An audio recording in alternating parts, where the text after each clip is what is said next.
The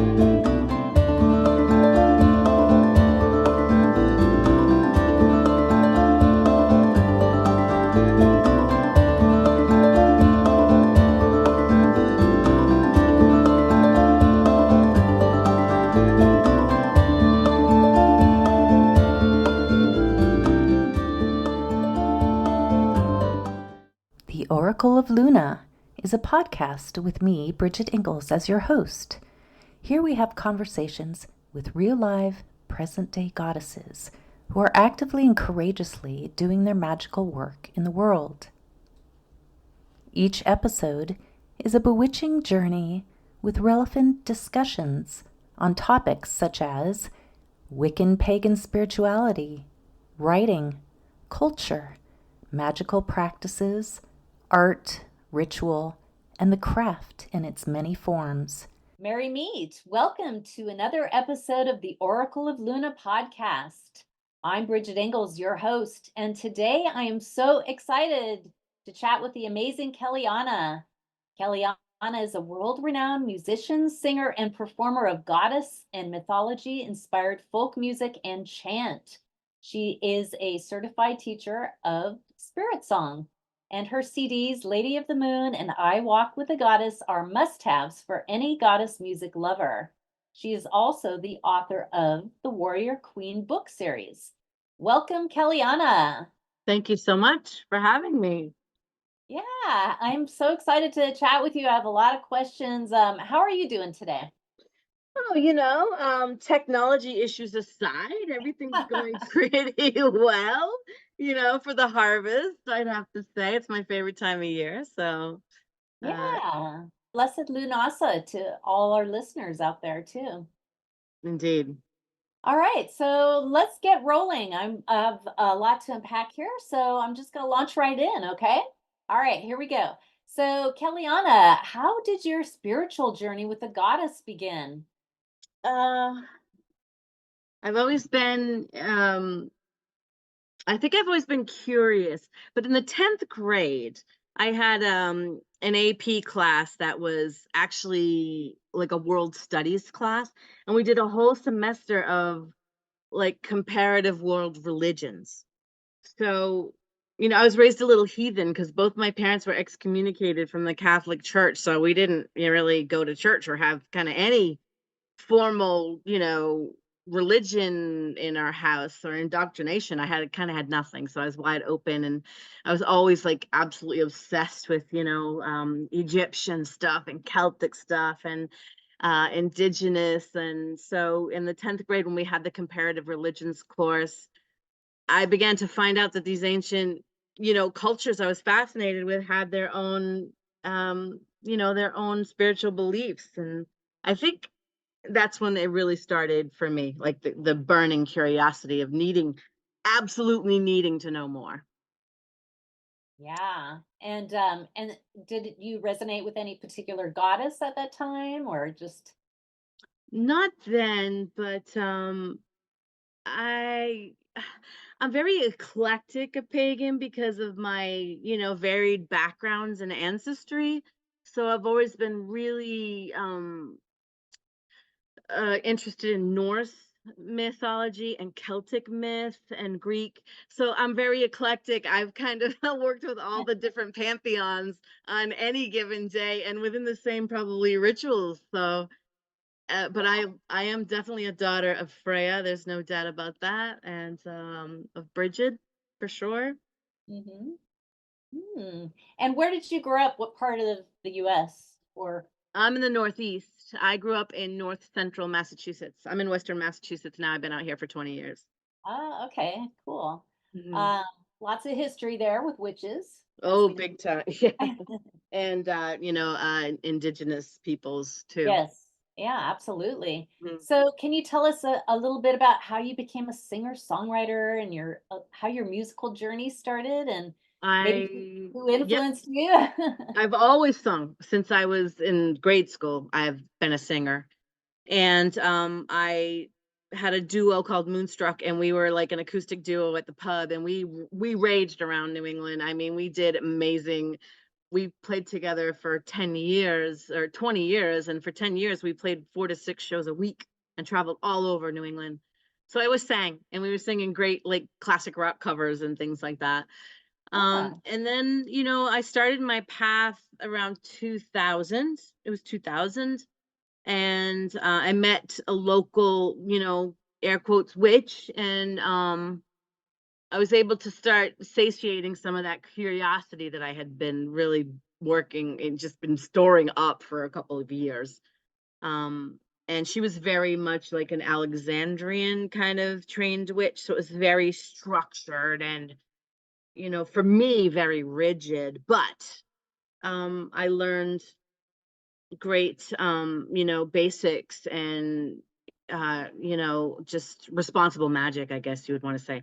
So I was writing chants and I was writing songs for these ceremonies that we were doing with in public ceremonies. I just started writing them in 2000. I think Aphrodite and Pan may have been the first one I ever wrote for a midsummer ritual. And then in 2003, I went to my first goddess conference in Glastonbury, Oh, England, fun. and I heard all these beautiful women singing songs to the goddess, and it was like this epiphany. I was like, "Oh my gosh, people want to hear this music?" I had I had it all written. I had Lady Moon, my first album, which turned 20 years old, by the way, in February of this year. Lady Moon was already written. It was all songs and chants that I had written. So when I got back from the Glastonbury Goddess Conference at the end of beginning of August, by like the end of September, I was in the studio recording that. And I think I purged that album. I recorded that thing in like a week. And before New Year's Eve hit, I had produced it, sent a copy back to the Goddess Conference, had Kathy Jones check it out, and asked them if I could come as a solo performer for the next summer. And right there, like launched my international career right out of the gate. Oh. I was just on looking on Instagram this morning, and the Goddess Conference where they're marching through the streets of Glastonbury singing your song. I walk with the goddess. I know. But I've done a lot of conferences. I mean, I did them Yeah. every other year for probably 20 years. I had to have done at least 12 or 15 of them, and I'm dying to go back, hopefully next year. So my music is pretty much ingrained into the Goddess Conference. In fact, I had seen another clip where they were doing the Wild Maiden, my version of the Wild Maiden chant, which was actually written by Sally Pullinger, who's the music director for the Goddess Conference. But she let me record it. So yeah, my music, and my friends go to Glastonbury. My friend Celia Farron, she's like, I went to Glastonbury, and it was just Kelliana everywhere. You could hear her playing in the streets and all the shops. I was like, oh my gosh, if that isn't just the most wonderful testament to all my Yeah. hard work. So Yeah. I decided after the album came out, that's when I decided to marry my spirituality and my music. And I just really started concentrating on festivals, pagan festivals, goddess conferences, doing circles with women, and just Uh-huh. really launched me into my spiritual journey with my music as well. Best thing I ever Right. did. Yeah. Yeah. You have a sing chant ritual, right? Isn't it special ritual that's more chant based? Is that Yes, correct? I do ritual chant circles. So what we would do, and I would get together and do the wheel of the year. So I would go into like the pagan shops in New England, and I would find a great group to work with, and we would do like the Sabbats and Esbids, and we would get together probably 8 times a year, and we would do a ritual, but we sing the whole thing.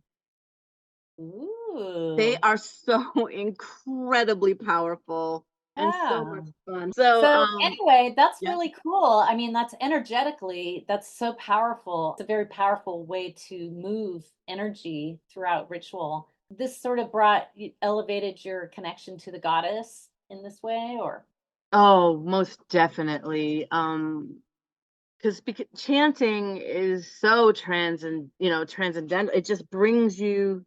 I always describe it in my groups as it brings you to the place between places, and it's the place where magic happens, and it's Yeah. the time between time and space between space, because you definitely, when you chant, you can get this out of body kind of experience. It's part of our cellular memory, I think, and it helps us to journey into different, realms. Right. And That's where you can access your magic. And the thing about the chant circles is that when you're in a circle of people singing, it's so incredibly joyful. And when you sing, you're releasing the exact same chemicals in your body that you would as if you have a good workout. And you know how you can feel so high after a workout, you feel so good. Yeah. That's the same exact chemicals that are released when the physical body, experiences when you sing. So, Yeah. and singing is incredibly joyful. I mean, if somebody came in having a bad day and they spent an hour and 15 minutes singing with a group, then there's no way you don't walk out of there feeling amazing with the best smile on your face. The energy's pure and it's clean. It has no toxicity to it, and therefore it makes it incredibly powerful energy to manifest intention because it's so clean. Right. There's Yeah. nothing to weigh it down. There's nothing to confuse it. It's And very I focused. and I think harmonizing with a group of other singers is psychologically healing on a lot of different levels. Yeah, there's Har no doubt about it. It's when Yeah. you sing together, you become one voice. And when you become one voice, you're sharing energy with each person in the group, and you're already in this place of common intention. Do you know what I mean? So Yes. you're already all on the same page because you are one voice, you are one kind of entity, and everybody is using working with that energy to manifest their intention, and there's plenty and then some for everybody to take it for their own magic and then for the group. So it's incredibly powerful Yeah. way to And do and ritual. and also, what is spirit song? Spirit song is a vocal healing practice. So I do them as workshops, and it's basically you're kind of sounding your story in that moment. It's not words, it's all tones. You're using vocal tones, and you let the song kind of come out of you. And that song is basically telling your story in that moment without words. It's incredibly powerful. Many Hmm. women who may have had their voices basically stolen from them in their lifetimes will reclaim their voice, reclaim their power. Our voice is our most singular form of expression, and a lot of women, have been stifled, and especially women I've dealt with, in Gen X and the baby boomer generation, we even had it a little more, restrictive than maybe thank goodness the newer generations do. But I Hmm. like to help women claim that power. Yeah. And like you said, our voices are so unique to us Mm-hmm. as spirits. Mm-hmm. Yeah. Very And powerful. yeah. And so I just want to say, I mean, I ran a moon circle for a long time in Seattle, and one of the songs I heard this lady play for us, she brought it to one of our rituals, is your I Walk with the Goddess. Mm-hmm. And from then on, I've been a big fan, but there's something so joyful about that chant, that song. And so I just wanted to, maybe you could tell us a little about your I Walk with the Goddess CD. Sure. Well, I did a lot of work in Seattle. I had been going to Seattle for years. In fact, the Sacred Fire Choir that sings with me on I Walk with the Goddess Oh, is from uh-huh. Seattle. You probably went to the Women of Wisdom Oh, many conference times. then. Oh, Many women of wisdom conferences. Many. okay. I know that community very well, and that's my connection there was from, the Goddess Conference. I mean, from the Yeah. Women of Wisdom. So yeah, Okay. I'm actually Okay. in the Women of Wisdom book, honestly. So I have a huge connection to Seattle, and I saw that they finished. They're not doing another conference. That they're done. They're Mm, restructuring things. So I yeah. work with the Goddess. Actually, it was that same kind of original small coven I was in, that restrictive kind of coven. It just was one of those that had like the high priestess from hell. I mean, everybody knows what I'm talking about. You know what I'm talking. Everybody's probably had that experience in their journey. So let's just leave it at that. But we were outside, a friend of mine and I were outside, and I said to her, I said, well, while I was zoning out, not listening in there, I said, I kind of came up with this chant. No, no, no. My friend said to me while I was zoning out, I kind of came up with this chant. And she said to me, I walk with the goddess, she walks with me. And I was like, that's pretty good, you know? So on the way home, that was running through my head. And then I ended up writing the rest of the chant. So my friend Leandra wrote the tag, I walk with the goddess Okay. walks with me. And then I just took that and created what, what you hear today, Yeah. as like, my most popular chant in the world. I mean, it Yeah, is it's played an in anthem, actually. there was a review on Amazon I read a few years ago, and it said, I love this traditional song, I Walk with the Goddess, but I think I like Kelliana's version the best. It's like, well, I Yeah. kind of just wrote that, It's like, Yeah. it's so ingrained in communities and rituals around the world that people think it's like this traditional thing. But I literally wrote it in like 2007. So, but it is an Uh-huh. anthem. I've had people from all over the world message me about it. I remember one was Klaus from Denmark. He told me that he had done his initiation to the goddess and that he sang I Walk with the Goddess, and different communities all over the world that really that chant just resonates with, I think, all of us, all of we goddess lovers. Absolutely. And it's so dynamic too, because, you want to dance, you want to walk, you want to move with that chant. Hmm. Yeah, yeah, yeah. I Yeah. keep telling my husband it's time, now that I'm in my mid 50s, it's time to like sell out. And I was wishing like Tampax or something would license it. Like, wouldn't that be a great chant to hear on the radio? Oh I gosh. go on television. I'm like, Right. license it for me. Let me retire on some royalties if you don't mind. Awesome. All right. Well, so let's see, you've got some books out, the Warrior Queen Chronicles. Do you want to tell us a bit about your books and what inspired you to write your books? I will. On my first album, Lady Moon, I wrote a song called The Warrior Queen.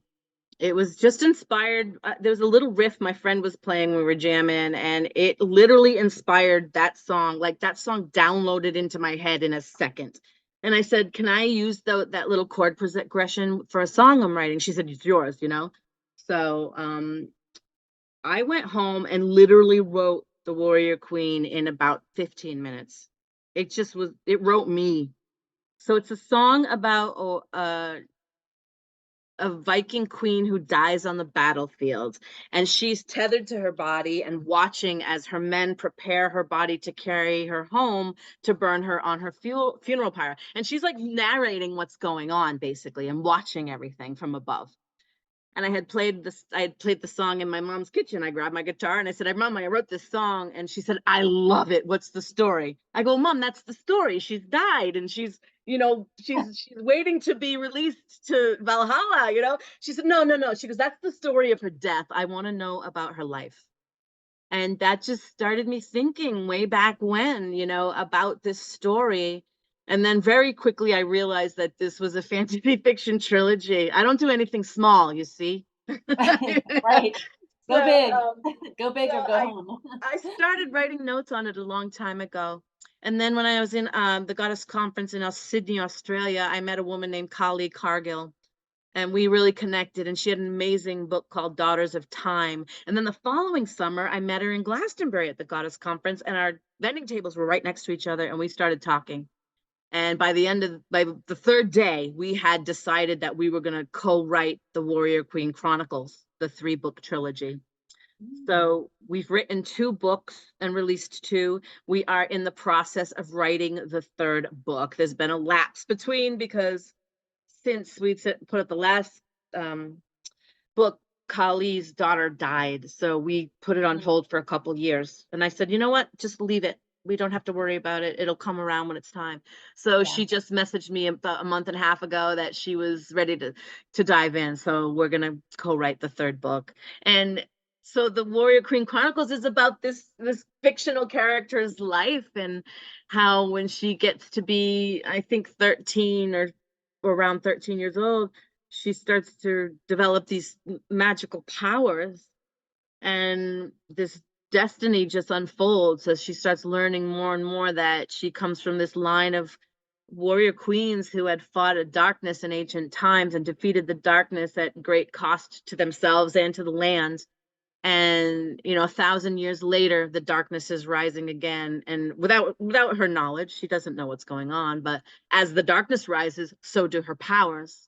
And then she starts to find this journey of finding out about her history and her destiny. And it's a long, long journey as she, you know, tries to learn. In the first book, she's trying to learn how to gracefully live with these powers, not to harm herself and not to harm other people, and to use the highest integrity and intention when using her magic. And it's an epic journey. It's a phenomenal journey. So basically, Yeah. she's going out into the world and, without realizing it, gathering allies to help her in this ultimate battle that she's going to be fighting in book 3. Hmm. Well, I can't wait to read them. Yeah, this is it. It sounds like an amazing epic trilogy, and Oh yeah, epic, epic indeed. yeah, as women, I think we need more books like this to read, to inspire us and to Oh give us yeah. role models. And yeah, Yeah, and I geared it, it's definitely for adult women, but it's also accessible for young adult readers. I was a yes, voracious young adult reader. So I yeah, really wanted to make it accessible to that age group, as well as, women my age who enjoy and love it. And it's about empowerment. It is about right, every girl, every woman at some point realizes that women have power inside of them. We do. And we sometimes have to learn how to dance gracefully with our power and with our strength. And I think that's kind of a discovery that every woman can say that they've had to go through and to make about themselves. yeah, absolutely. It's I think of Anana when you were saying that, where you just have Mm, to kind of go down to the depths of into yes. the underworld and rise up Well, victorious that's later. one of But the reasons I've loved doing the work with the women warrior work, because not only do they do the spirit song, and then the Warrior Queen chronicles the book and the song, but I've developed a women's warrior retreat that I did for several years with other oh, co-contributors, and sing your warrior song spirit song workshops, which are just incredibly powerful. um oh, that sounds amazing. they they Where are are. those held? I've done them everywhere. I've done them from Tasmania to, northern Sweden to Alberta. I want to do another woman's warrior retreat, because Yeah. we've done things where we made shields, we made breastplates, we made staffs. We've done lots of cool things within them. I mean, COVID really changed things drastically.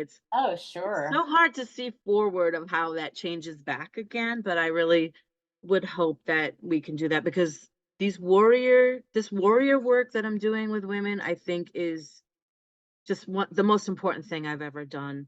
And I'm Yeah. really trying to work with my really good friend Wendy Rule, who does she does a lot of online coursework, and I want to start a women's warrior guild where we're doing this kind of work together in a 13 moon cycle. It's something that I'm just trying to get my head Mm, around and create, because my husband and I bought a house. We're restoring a 100-year-old farmhouse, which you can mm, imagine is yeah. absolutely all consuming. Yes, But a lot of work. For we have sure. amazing property where we can run workshops and have a nice space for that. Yeah, that'll So be I'm cool. thinking for next year that it's time to get myself out of that COVID mindset and try to start getting back to my life a little bit more, and the important work that I'm doing. I just, there's nothing more rewarding to me than to get in a circle of women and sing and empower Yeah. each other, and love each other and hold each other up and, lift each other. It's rare and it's necessary in every avenue. Yeah, absolutely. Even, I mean, in person is better, obviously. You feel each other's energy and you bounce off each other's energy, and Mhm. it's such a beautiful experience, and transformative. But there's also online. Yeah, I did Spirit Song online through COVID, and it was powerful. I think we did the new moon. We were doing the new moon. They were amazing, because people could do Yeah. their song with their computer. I mean, I didn't know if it would work, and it worked beautifully.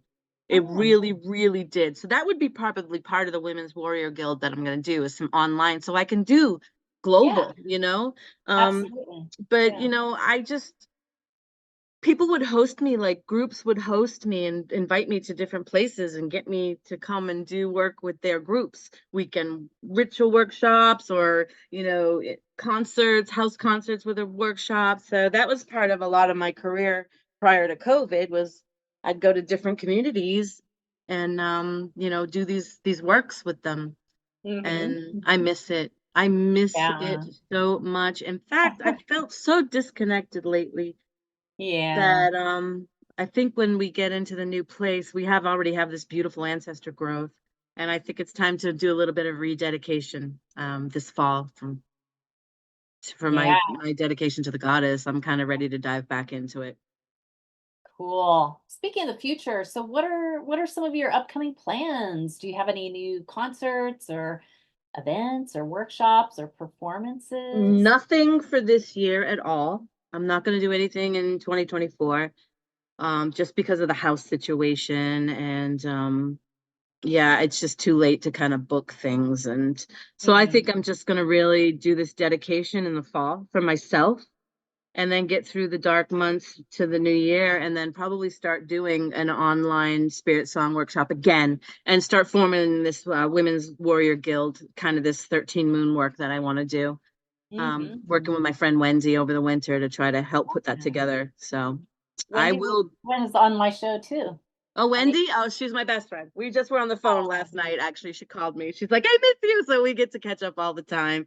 We worked together for years. In fact, she's going to be yeah. coming out to New England next summer to see the new house, and we're going to do a house concert and some ritual workshops and things. But she's a Oh, that'll be dear, dear, fun. dear friend and sister. And, it seems so many of my relationships just fell to the wayside during COVID, honestly. But Yeah. Wendy and I stayed so incredibly tight, and probably got even more tight, helping each other through that, to be honest.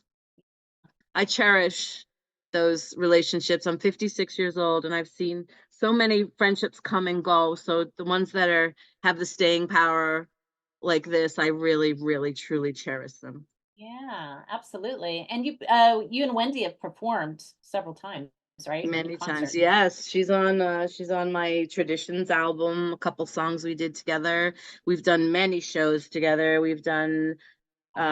We've done rituals, we've done workshops. I mean, anytime she's in our area or we meet up out there in the world, we get together to present something wonderful. Cool. And then So your book, you might start working on your third book, right?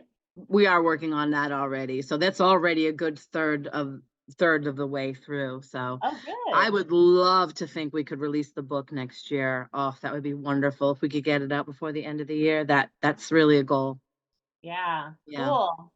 And Yeah. so do you have a website or blog or social media where people can learn more about you and your music and Yeah, I have my website is kelliana.com. So it's KELLIANNA.com. And then I have the Warrior Queen Chronicles.com. So the book website is also up there.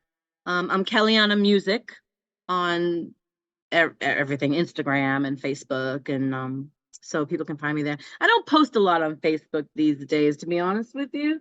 I mean, who does, right? But when I do, I'll go out there once in a while. But I have contact form and stuff on my website. So if people have Okay. questions about things or want to chat, then that's a great way to do it. Or hit me up with, on chat with Facebook. Uh-huh. And you're on Um, YouTube for your music or yes, SoundCloud or Kelliana Music again. You can subscribe to my YouTube channel. There's a whole bunch of videos out there. Um, Things that I've released. And I was doing Patreon for a couple years during COVID, and then my father, his health declined, and he died a year ago. A I'm year ago sorry. on August 11th. Yeah, it's an anniversary. That's a rough one. So I did stop Patreon to take care of my dad and get my mom sorted out. But I Yeah. did release a bunch of and I would do monthly concerts for my Patreon patrons. So if you go onto my page, you'll see a bunch of different little live shows, and they're fun. Yeah. Yeah, Well, I so look forward to seeing more concerts online and Mhm. on your YouTube. Yes, I wanted to lead in because you have a short 1 or 2 minute blessing, maybe? I I can. do. Well, this really timely because this is called The Mother Shares Her Love. It's a chant that I wrote. It was after the Goddess Conference. I don't remember quite which year it was, but after the Goddess Conference one year, I got a room at the Chalice Well Gardens, and I was sitting up at the wellhead after hours, and it started raining. It was Lammas and Mhm. Lammas Day, and I wrote this chant of this gratitude chant, basically for the harvest. So it's just really apropos that here it is Lammas time again. So this is The Mother Shares Her Love. Okay. Okay. The mother shares her love in the falling rain. The mother shares her love in the corn and grain. The mother shares her love in the warm hearth fire. The mother shares her love in the breeze that flies. Great Mother, may we share with you our gift of song. We raise our voices joyfully, we raise them strong. Oh, Mother, we are grateful for all you do, and we have come together now in praise of you. The mother shares her love in the falling rain. The mother shares her love in the corn and grain. The mother shares her love in the warm hearth fire. The mother shares her love in the breeze that flies. Great Mother, may we share with you our gift of song. We raise our voices joyfully, we raise them strong. Oh, Mother, we are grateful for all you do, and we have come together now in praise of you. And we have come together now in praise of you. Woo! Love it. Love it. That's beautiful. Thank you so much for sharing that. Wow, a lot of people, I guess, use that as like a food blessing at like feasts and things, like which I think is really super cool. So thank you for that. Yeah. Yeah, I love that you wrote that in the falling rain at Yeah, the I chalice did. well. Yeah, so I have 4 albums that are kind of based on myth and magic and chant. So there's Lady Moon, I Walk with the Goddess, Elemental, and the Ancient Ones. Those are all original, and I have friends that of songs that I have taken and turned a little chant into something and recorded it. So there's some that are other writers produced by Yeah. me in my versions of things, and then I have 2 traditional albums. One is called Traditions, and I have all kinds of special guests on there, like Wendy Rule, obviously, and Dragon Ritual drummers, and just my wonderful friends. And then I have a duo album I did with Jenna Green called Fairy's Love Song, which is kind of Irish and Scottish folk, and it's harp and vocal harmonies. So I have 6 CDs out there, a couple traditional and 4 original. So yeah, check them out. You can get them on every streaming platform, whatever your platform is. If you search Kelliana, you're going to find all of it, and YouTube. So easy to find. Yeah. So much beautiful music. Thank you so much, Kelliana, for coming on the show today. And thank you for all your powerfully magical music and chants and your contribution to the goddess and pagan community. It's been an honor chatting with you today and learning about your experiences and your background and how your spirituality weaves in with your music. It's just really been really cool chatting with you today. Yeah. Thank you for having me, Bridget. I know we had some challenges getting to this point, but I'm so glad that we persevered I here. know. It was Yeah. definitely worth all the effort. It always is, right? The things that are kind of hard to achieve are usually the most rewarding. So I'm grateful for your patience on getting us together. I truly appreciate you, asking me to come on your show. Oh, I'm bless. grateful for what you're doing to get, these messages out and giving people a platform to share. It's really Yeah, wonderful. thank you. It's important that the goddess speaks. That's my mission. Indeed, indeed. We keep speaking her name and talking about her, and the gods, they never die. They only That's they, right. they only die when we stop telling their stories and we stop honoring them. So it's Right. my mission in life to keep telling the stories and to keep, talking about the goddess. That's a beautiful mission and so powerful too. Blessed be. And thanks to all our listeners out there for joining us today. Merry meet, everyone, and farewell. Farewell. Blessed be. Bye-bye.